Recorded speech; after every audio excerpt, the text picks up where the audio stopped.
Good afternoon, everybody, and welcome to Bayou Bets for Monday, April the 10th. I'm Zach Ewing. Along with me today is Spencer, the Guru Urquhart. Jim Derry is off for the afternoon. He'll be back on Thursday when we are back at 4 o'clock. Spencer will be back with you tomorrow for the Fantasy Roundup at 4 o'clock as well. But for today, he's here for Bayou Bets. Spencer, it's been a good sports weekend. Hope you had a good Easter weekend. We had a Masters. We have an NBA play-in tournament set and playoff field kind of half set. So lots of stuff going on. Yeah, most definitely, Zach. Yeah, first off, glad to be back. Happy Easter to you and all the listeners out there. And it was definitely a great sports weekend. Masters was pretty cool and had a lot of MLB action. And, of course, the NBA. Shame that the Pels ended how they did. I mean, they had the 8 seed in their grasp and let it slip away. I know we'll get to them here in a little bit, but Pels, it's just been such a frustrating season. Yeah, lots of Pels talk on the show today. We've got one editor here at The Advocate who calls them a cursed franchise, and you always kind of roll your eyes when you hear that. But, man, weekends like this, and you just start to think, nobody else that they needed to lose even played anyone who was trying to win. Like, we can talk about the Suns, and I personally think it'll backfire on the Suns that they didn't even – KD's only played 9 games with Devin Booker and Chris Paul. Oh, well, we don't need to win. Why would we play these guys? And they could have, not that the Pels ended up losing anyway, but I mean, it was just one of those things where they couldn't get any of the help they needed. They couldn't take care of their own business. Zion's another negative update today from Shams that he's not even close. I mean, we'll get to freaking Zion. Yeah, I don't even know. Done. He's done. Forget it. He's done. And this is coming from someone who's, I'm not even a Pels fan. I'm not from New Orleans, but it's ridiculous. The whole situation is ridiculous.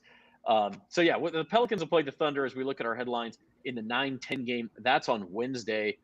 Same game they were in last year against San Antonio. If you survive that game, then 2 days later you go on the road and play whoever loses between the Lakers and the Timberwolves. Last year that game was the Clippers and the Timberwolves. Timberwolves won. Pels went and beat the Clippers. This year, it will be the Lakers or the Timberwolves. You go on the road to whoever loses that game on Friday. Look, Pels are favored against OKC. They would be underdogs. We just saw them lose to Minnesota. I think they'd probably be even bigger underdogs to the Lakers at this point. So it's a long shot, but we'll talk about that. Jon Rahm dominates the Masters, especially on Sunday. He entered Sunday. They'd only finished actually less than half of the third round, and he was trailing by 4 strokes and ended up winning by 4 strokes. So you talk about dominating one day. Jon Rahm did that at Augusta. In the NFL draft, Bryce Young, now the favorite to be the number 1 pick. He was originally. Then it was C.J. Stroud when the Panthers got the pick, and now it's back to being Bryce Young. So he could be in the NFC South. And number 1 LSU baseball splits 2 games with number 6 South Carolina. The same weather that affected Augusta wiped out the 3rd game of that series. So they only get 2 games in. So those are our headlines. Also out there, Spencer, Odell Beckham Jr., former LSU standout, of course, looking for a job. He lands in Baltimore, finds himself as a Raven, which to you means more about Lamar Jackson than it does about OBJ.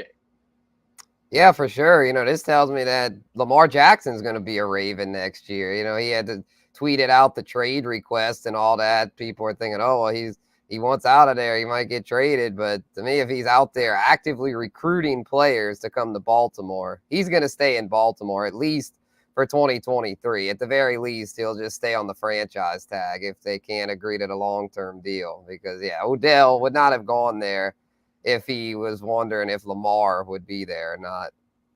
Yeah. Daniel is here. Hello to Daniel. He says B.I.'s under. I agree with you. I think B.I. is a terrific player, but he needs some help. So, yeah, let's dig on the Pels. I agree with you. I think Lamar Jackson, that tells me he's back in Baltimore. But let's dig in on the Pels, and we do want to know what you think. How will the Pelicans do? You can go to bet.NOLA.com and vote. This is specific to the play-in tournament. So will they win both games this week and reach the playoffs for a 2nd straight season? Will they beat the Thunder Wednesday but lose the Friday game? Or will they crash out against Oklahoma City after kind of the disappointment of the weekend? Daniel says Lakers Pels maybe. Mm-hmm. That'll take an upset. Yeah, if Lakers lose to Minnesota. So let's dig into that and see what we think. Starting with the Thunder and the Pels on Wednesday night. It's a late game. This is life in the Western Conference. 8:30 p.m. tip-off.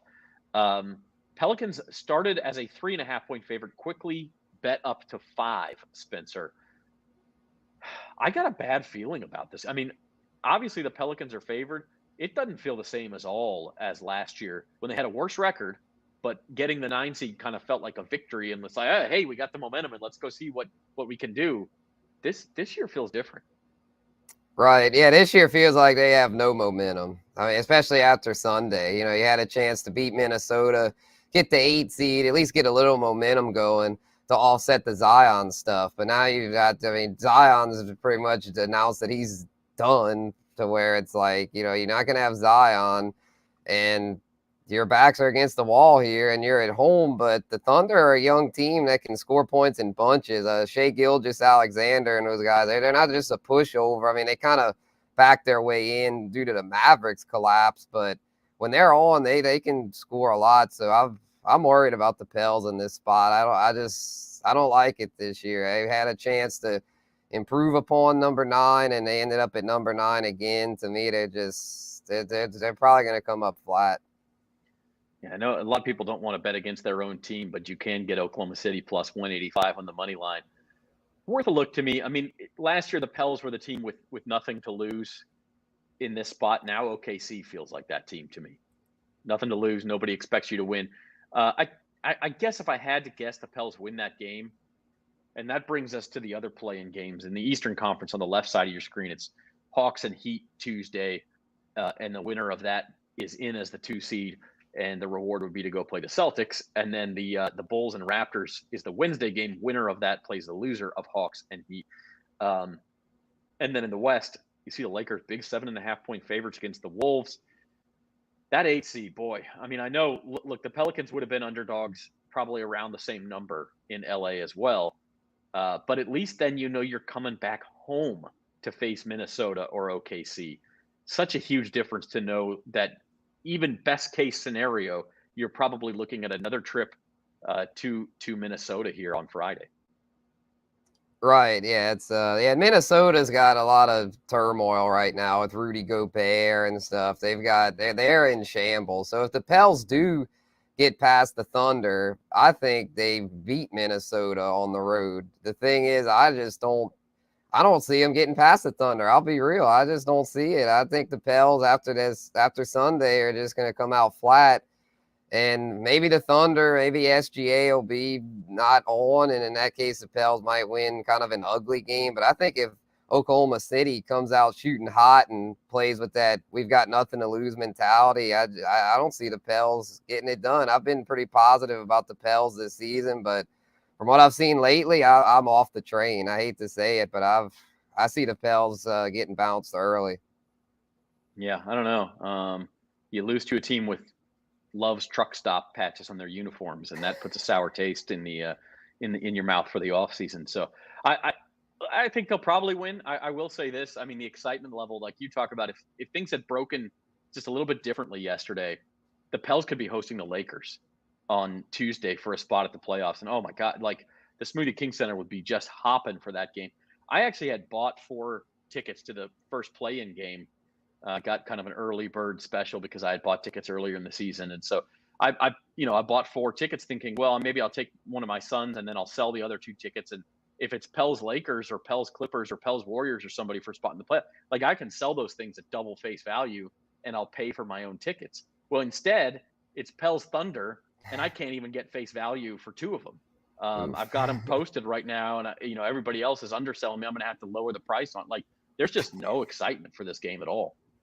No, yeah, and that's I hate to say it, but that's probably going to reflect it within the team. I mean, after losing that Sunday, I don't see how this team's going to come out fired up. This is going to be a test for Willie Green, though. If Willie Green can get this team fired up and out of this, I'll be impressed, because I think if so, then they will make the 8 seed, because I think the Pels in a rematch against the Timberwolves would win, because the Timberwolves, the Pels are in bad shape, but the Timberwolves, I think, are even in worse shape, because they've got a clear divide in that locker room. Rudy Gobert, Kyle Anderson, those guys are not seeing eye to eye. And I believe his name is Jaden McDaniels, had broke his hand or something where he's out, and he was one of their key role players. So Yeah, if the Pels win, I think they get in, but I just don't really see where they win. They just don't have any momentum.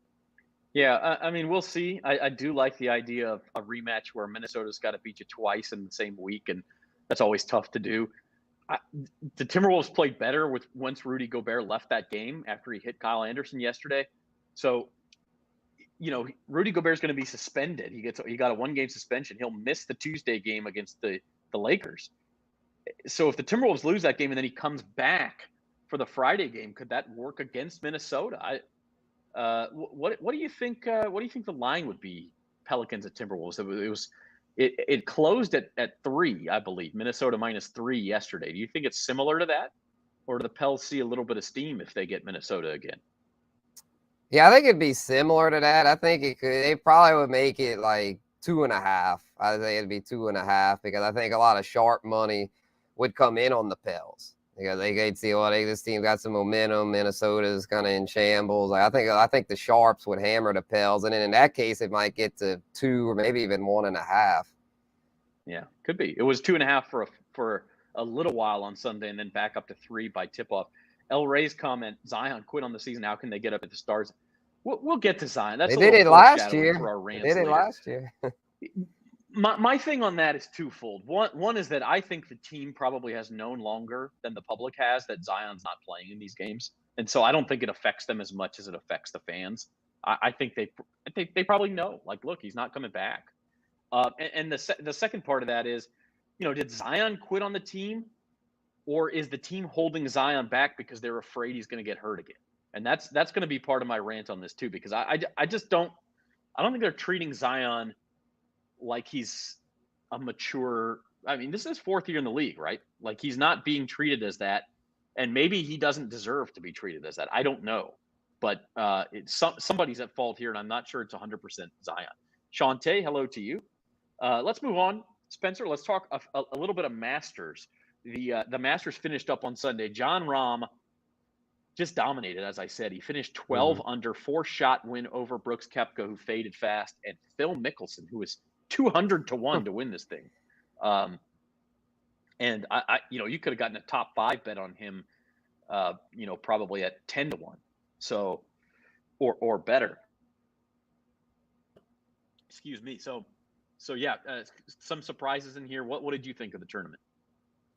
Yeah, it was pretty interesting. The live golfers showed out with Phil and Brooks Koepka. But yeah, Jon Rahm, I was surprised he did that well.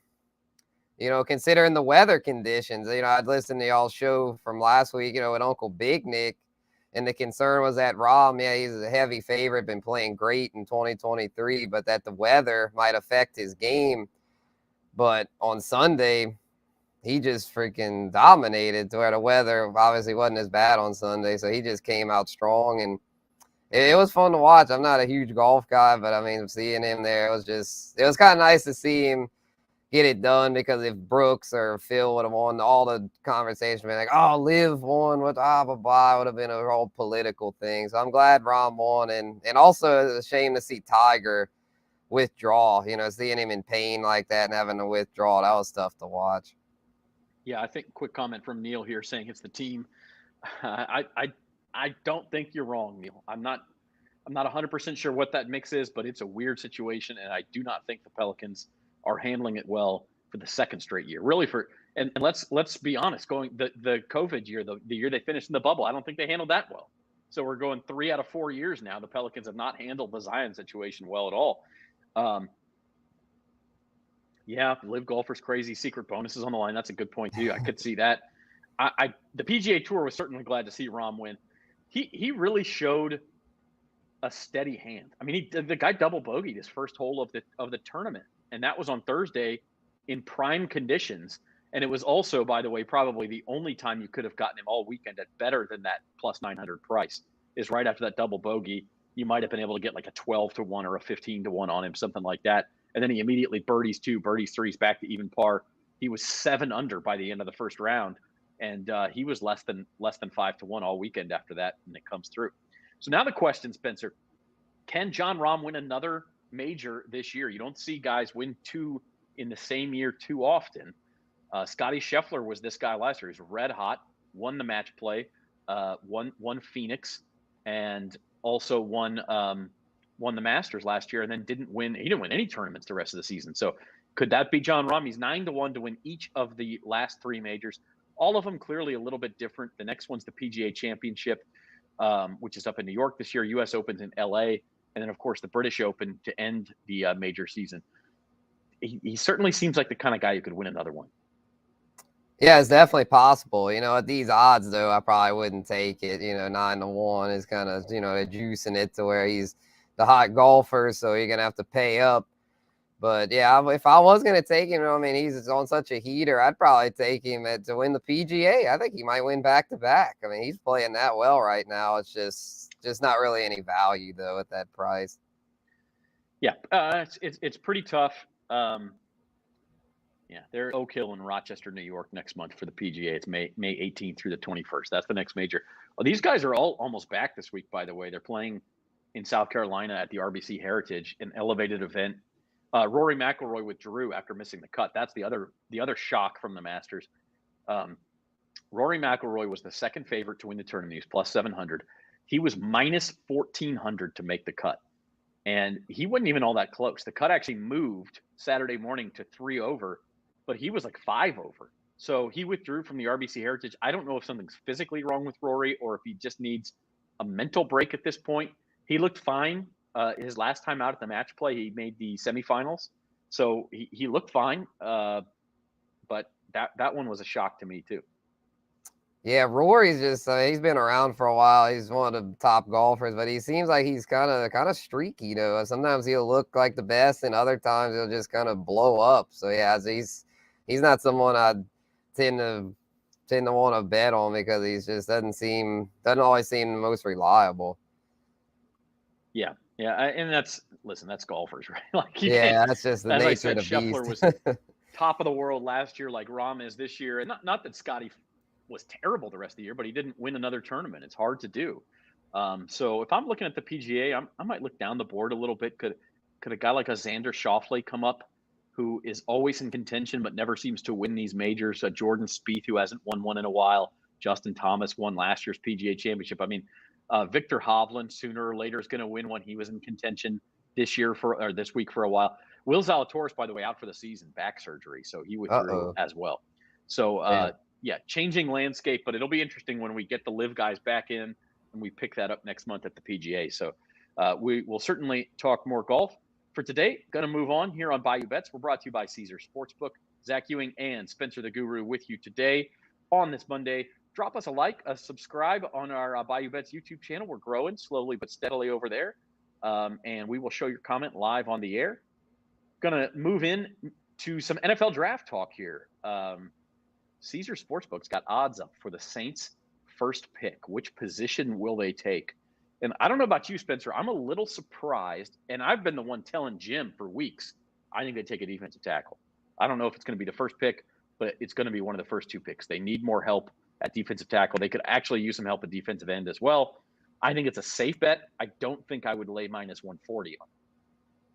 Right, yeah, it's I was surprised. I did the little write-up on it. I was like, man, it's a heavy favorite for defensive line / edge, and I get it because it encompasses a lot of players. Defense. It's not just defensive tackles, but also pass rushers, which I could see him going with either of those because he lost David Onyemata, Shai Tuttle, and Marcus Davenport this offseason and didn't really replace them with anybody that substantial. They signed those 2 defensive tackles, but neither of them are proven starters. So I understand why it's a heavy favorite, but that much, though, minus 140, no value, though. I started going down, tight end, running back, probably not going to happen. The Saints don't tend to draft those positions first. And then wide receiver, it took Olave first last year. So to me, the value here is offensive line at plus 800.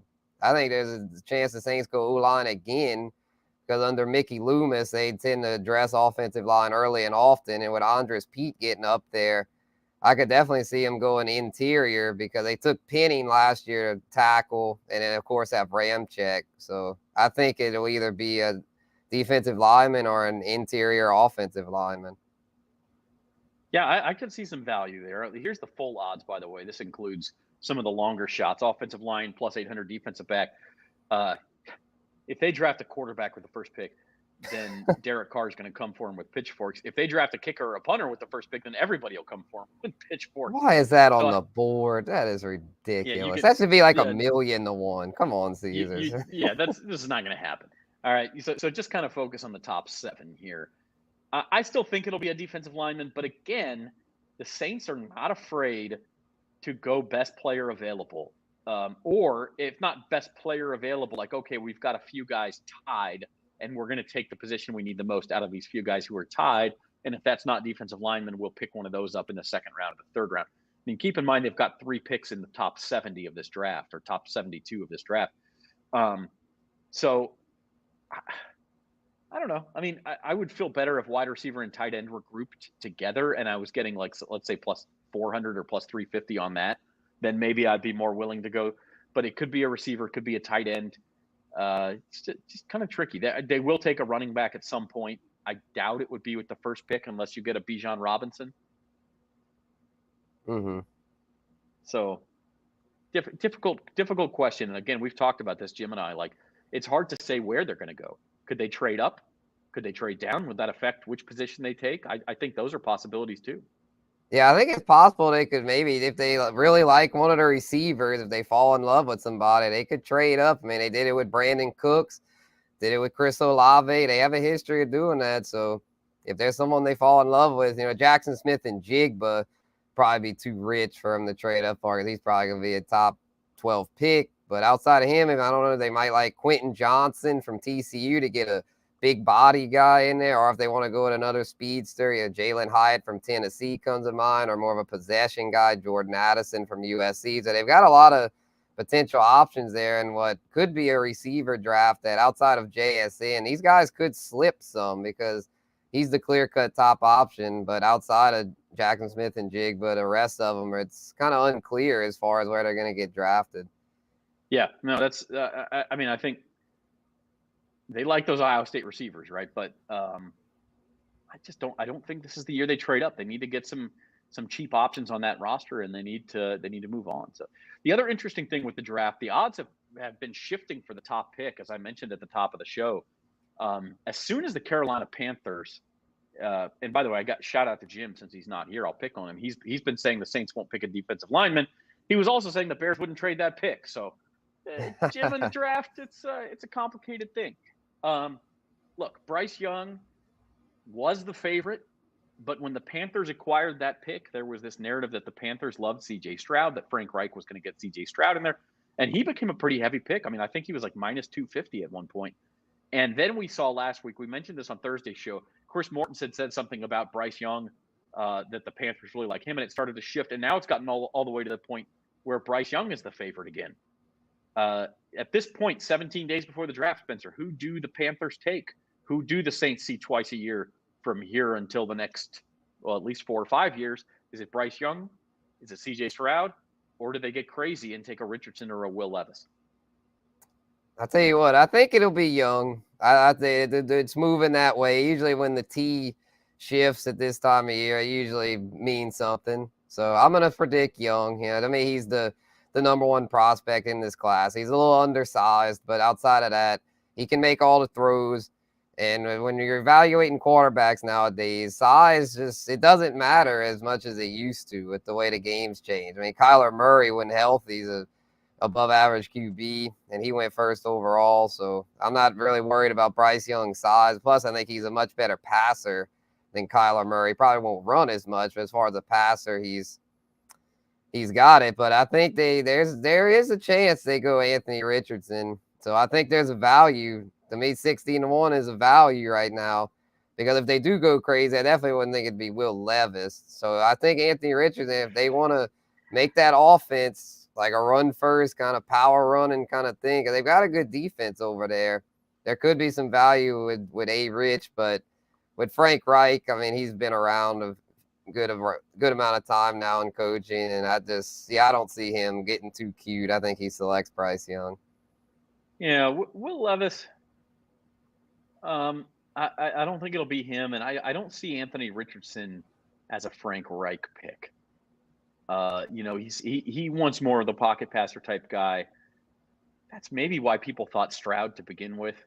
It's a difficult one, but I think you're right. I think ultimately Bryce Young's the safe pick. I'll tell you what, Saints fans should be over the moon if the pick is Anthony Richardson, because he won't be ready this year. I mean, he may be very good down the line, but you've got another couple of years where the Saints ought to be the odds-on favorite in the division if it's Anthony Richardson. So Saints fans should root for that. Another interesting one as far as the draft goes, over under on number of quarterbacks taken in the first round is 4.5. Now, these 4 listed below us are really safe bets, not just to go in the first round, but probably in the top 10. So there's going to be 4. The question is, will there be a 5th? And Hendon Hooker of Tennessee would probably be the guy, but he's hurt. Will someone use a first-round pick on him? I'm not sure any other quarterback out there is going to be a first-round pick. So it's the number's in the right place, 4.5. Basically, what you're asking is, will Hendon Hooker get taken in the first round? Yeah, and I'm not confident at all in that. I think he could be a first-round talent if he was healthy. I think he's a first-round talent, but he's not healthy to where I don't see him going there. I would take the under here because, if anything, Will Levis's stock's falling to the point to where he might slip out of the first round. I don't think he will, but I think there's a chance because look at the year with Drew Lock. From your alma mater, Zach, he was projected to be a first rounder and it ended up slipping to the second. And I've kind of compare Levis to him and the fact that Levis is a guy, everyone loves him because of his cannon arm, but his college tape wasn't all that impressive. So I think there's a chance Hooker might sneak in there since his stock's trending up and Levis might fall out. But I still think as of now, I'd predict the 4 on this board to go there and Hooker probably still early second. Yeah, I mean, you mentioned quarterbacks who were supposed to be first-round picks and slipped into the second round. How about Derek Carr? I don't think the Raiders thought they were going to be able to get him. I think he was pick number 33 or 34 that year. They did not think he was going to be there on day 2, and I can tell you he didn't think he was going to be there on day 2, but he was.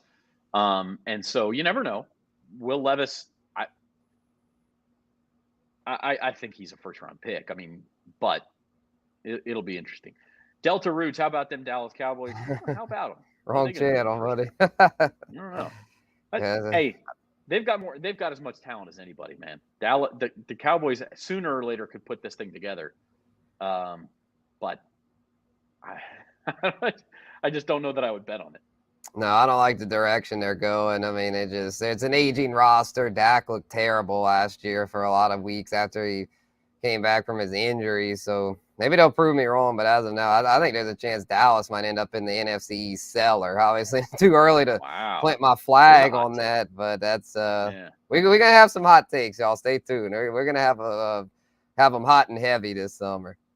Yeah, we got to remember that for about 3 months from now when we're doing NFL futures. Cowboys to finish in the NFC East cellar. I wonder what odds you could get on that. It's not impossible. Not impossible.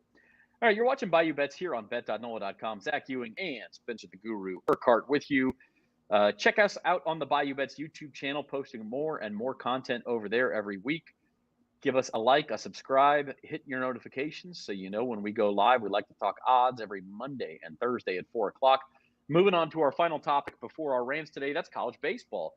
LSU went to South Carolina this week. They could only get 2 games in because of the weather. LSU wins a dramatic opener with a Gavin Dugas grand slam to tie the game, and then they end up winning 8-7. Lost the second game, never got the third game in. LSU remains the plus 400 favorite to win the national title. Last year at this time, Spencer, Tennessee was like plus 120. They were clearly the number 1 team. Tennessee only lost 4 times all year. LSU's already lost 5 times. They've lost 4 SEC games, but they have won. They won their first 3 SEC series, and then they split this one. So they're doing fine. Now Vanderbilt over in the Eastern Division is 11-1 in the SEC. I think South Carolina is 9-2. So there are teams doing a little bit better than them.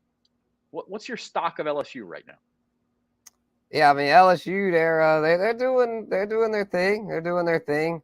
But as we all know with baseball, it's just the most talented team doesn't always win at all. And to me, LSU is the most talented team. They've clearly got the hitting needed to make a run to Omaha. Their pitching, though, especially their depth, could be a little bit shaky.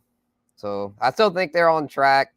They should make a deep run, but just don't go too crazy yet. I mean, people with baseball, that's just the way baseball fans tend to be. You know, it's funny. It's like baseball fans, they know it's a marathon, but yet with their emotions, you think it's a sprint. The way every game, oh, we lost. Oh, we're in trouble.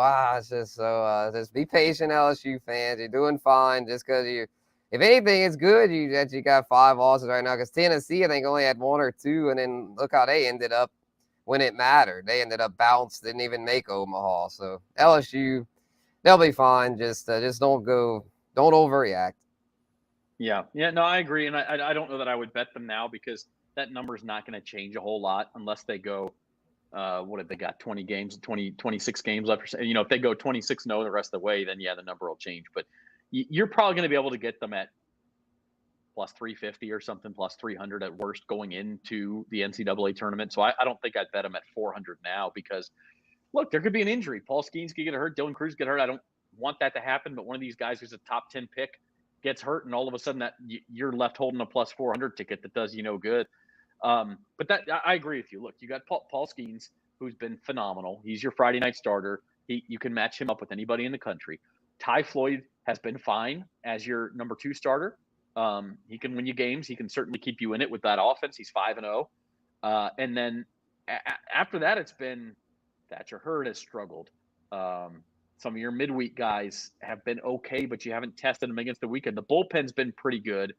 But the question in postseason really becomes, after those top 2 guys, do you have people you can turn to get innings?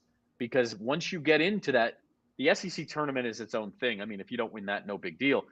But that NCAA regional weekend where you might have to play 5 games, and then obviously once you get to Omaha, when you're going to have to play 4 or 5 games to get to the championship series, you need those pitchers behind your top 2. You can't just do bullpen games every day. It's just not going to work. So somebody's got to step up. That would be my concern for LSU. Yeah, for sure. Yeah, and they still got time. They still got time to figure that out. Orms can emerge here down the stretch, so I think they'll be okay. Another comment from Delta Roots: Saints should be the favorites. He clarified later as NFC South favorites. Mm-hmm. Derek Carr can't be a turnover. Well, no, I mean, they found that out last year. Like, the Saints played. I still maintain they played well enough to be in that race all the way to the end of the year, but you can't turn the ball over like they did, especially early. Look at the Bucs games where Mark Ingram fumbled inside the 10-yard line in the first game, and then the second game we know what happened, but they had several other games where if you just hold on to the ball, you probably win the game, and we're having a different conversation in the offseason. So. Yeah, for sure. And Derek Carr throughout his career typically hadn't been a turnover machine. I mean, he was more turnover prone last year, and he's had some spurts where he's kind of been. But I feel like overall Derek Carr is a pretty efficient quarterback. So hopefully he and Pete Carmichael can get on the same page and get the offense more efficient. That's the key. You got to be more efficient on offense. And Derek Carr, look, we've said this several times since he was signed. The guy was behind in every game. He's had a bottom 10 defense or bottom 12 defense every single year of his career. He either leads or is second in the NFL in fourth quarter comebacks in that time. He's always behind. And when you're always behind, you're always having to throw. Yeah, you're going to throw more picks. So the idea being that if you can play a little more conservatively and you can let your defense get stops and you can work from ahead, and you're up 10-7 at halftime or 13-10 at halftime instead of down 17-7, you don't have to force the ball down the field as much, and you're not going to throw as many picks. So that's the idea. We'll see if it works out. All right. Speaking of things that are the idea around Major League Baseball, Spencer, these days is that the Tampa Bay Rays are suddenly like unbeatable. And so far they have been. They're 10-0, and they're the first team since the 1884. Who is it? It was like the St. Louis something or others. Before the Cardinals? Yeah, before the Cardinals, to win all 10 games by at least 4. The St. Louis Maroons in 1884 had 13 consecutive wins by 4 or more runs. The Rays are at 10. So they look like the best team in Major League Baseball by a long shot this year. But you are here to give us Lee Corso. Not so fast, my friends. Exactly. Yeah, they're 10-0. But look at the cupcake schedule they've played. I mean, shoot, they've played the freaking Tigers, A's, and the Nationals, I believe. All just down bad, really bad, terrible teams, whatever phrase you want to use. I mean, they are just, it's been impressive. They've whooped up on them, but this is baseball. I mean, whenever you start playing tougher teams, the tides are gonna change. I mean, you're not gonna keep winning at this rate. Even if you kept playing the bad teams, you wouldn't be winning at this rate. So Rays fans enjoy it while it lasts, because guess what? It's not gonna last. It's simply not. And I've been following baseball long enough to know how this stuff goes. These streaks, they're fun. They're fun to talk about. But when it comes to big picture, which is why we try to, calm our heads and look at the big picture, I don't see where this Rays team is really any better than they were like before the season. I don't think them being 10-0 changes my opinion on like their futures odds, for example. So if you didn't get the Rays before the season, wait till they cool off, because I'm sure the odds have shifted some to where there's not going to be any value on them right now at 10-0, because they haven't played anybody. Rays fans, all 7 of you, Spencer's talking to you, okay? All 7 of you Rays fans are on notice. No, I agree with you. I mean, I think, look, beating up on bad teams is an underrated way to judge strength. It isn't not everybody can do that. I mean, they're not the only team that's played a bad schedule so far, and nobody else is 10-0. So I do think there's something to be said for it. And I like the Rays, but I agree with you. Like, this whole best team of, best start of all time. Could they be the best team of all time? Whoa. You got the Yankees in that division. You got the Blue Jays in that division. I think they play the Red Sox next. I don't know if that series starts tonight. Yeah, starts tonight. So Red Sox still not great, but a step up from what they've played so far. So we'll see how that goes. But yeah, I agree with you. I think it's got to pump the brakes a little bit. Tigers, Nationals, A's, those teams are not just are they not good, they are actively they're not trying to lose. I hate that. The Dallas Mavericks the other night, they were freaking trying to lose. I could rant on that. That was pathetic.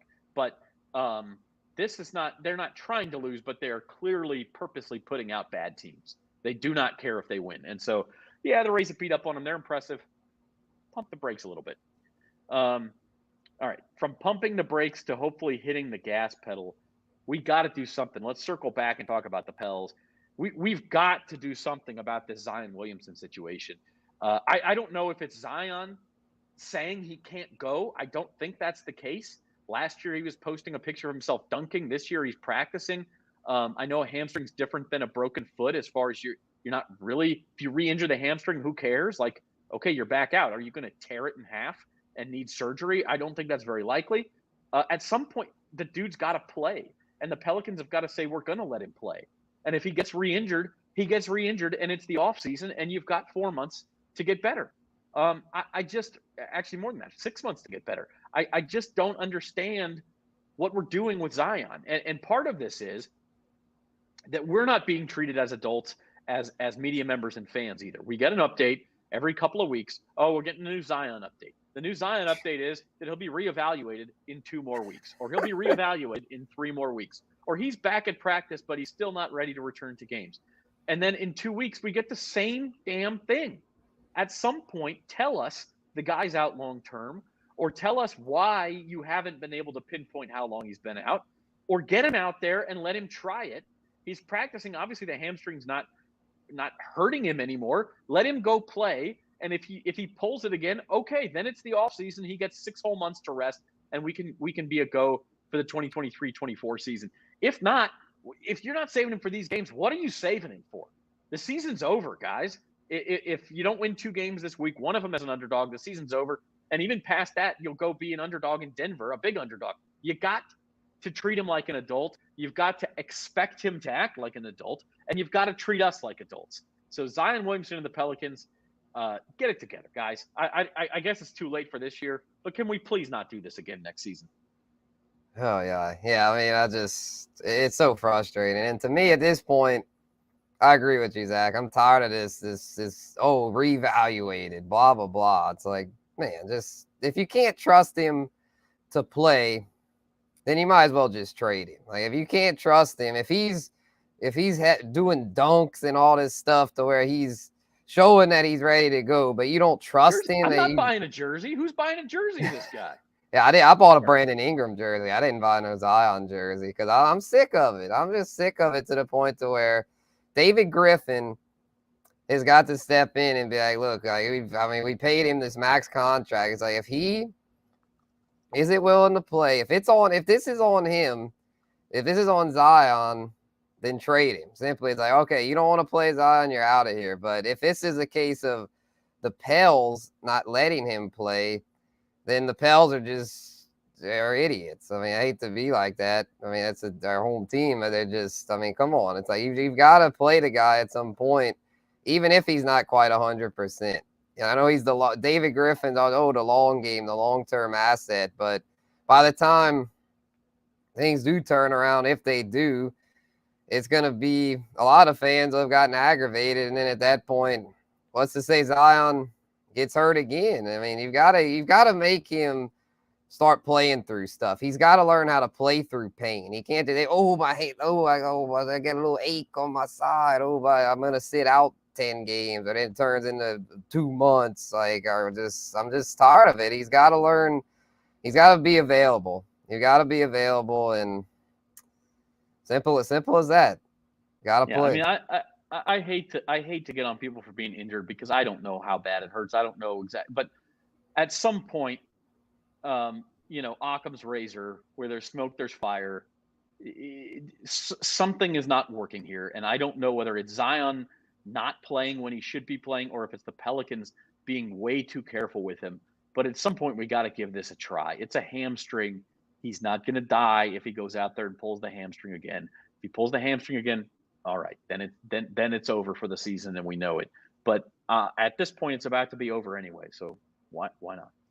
As we like to say on the sports betting show, roll the dice, take a chance. Let's go. Let's see some Zion. It's not going to happen, but I can hope anyway. Yeah. I'll tell you what, speaking of jersey sale, if he would return, make a playoff return, play-in return, that would boost jersey sales and confidence. If the Pelicans make the playoffs and Zion comes back, and they don't even have to beat the Nuggets. They don't have to beat them. Let's say they take them to 7 games. I'll buy a Zion jersey and I'll wear it on this program. Okay. I don't really want a Zion jersey, but I'm confident that's not going to happen at this point.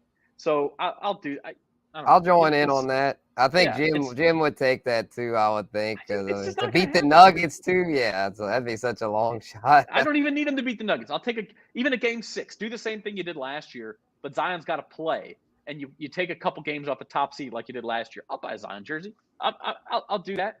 But I just don't see it happening because nobody seems to want to worry about that. Yeah, nobody seems to want to kind of take a chance, and I say be mature. Maybe they're being too mature. Maybe we got to be really careful. It's his 4th year in the league. Let's go. Let's roll the dice. Let's see what happens. It's the broken foot last year. I get because you re-break that foot and you're looking at surgery and then he's out. Maybe it's a long-term. It's a hamstring. He pulls it again. He pulls it again. Let's go play. All right. That's the end. They'll go play on Wednesday, the play-in tournament against Oklahoma City. 5-point favorites, New Orleans. If they win, they play Friday at Minnesota or at the Lakers. We'll keep an eye on that. We'll talk more NBA playoffs on Thursday because we got series prices too for quick take, Spencer. Which is your favorite of the series already set? We got Clippers Suns and Warriors Kings in the West. And in the East, we've got 76ers against the Nets and Cavs against the Knicks. Yeah, I hate to be a hater to the Kings because they've been such a good story this year, but I don't see them beating Golden State. I think Golden State's a good bet in that series, even though they'll have to win on the road, which they've been bad about this year. But I just don't really see the Kings. They don't have the postseason experience, and Golden State has more postseason experience than anybody right now. So I'm going to go with the experience on that one and take Golden State. I'm taking the Sacramento Kings plus 225 to win the series. Give me some light the beam, baby. Light it up. I hope you're right, honestly. I didn't realize the odds were that much. I think it cost me a lot of money last year to fade the Warriors, but I'm doing it again. So we'll see. We'll talk more on Thursday about the NBA I can't playoffs. fade them. Yeah, more on NFL draft, of course, which by Thursday will just be 2 weeks away, and more on baseball too. So for Spencer the Guru, I'm Zach Ewing. Jim Dare will be back on Thursday. Thanks for watching Bayou Bets. Like and subscribe to the channel. Hit the notifications. You'll know when we go live. You'll know when we post videos, all of the best stuff.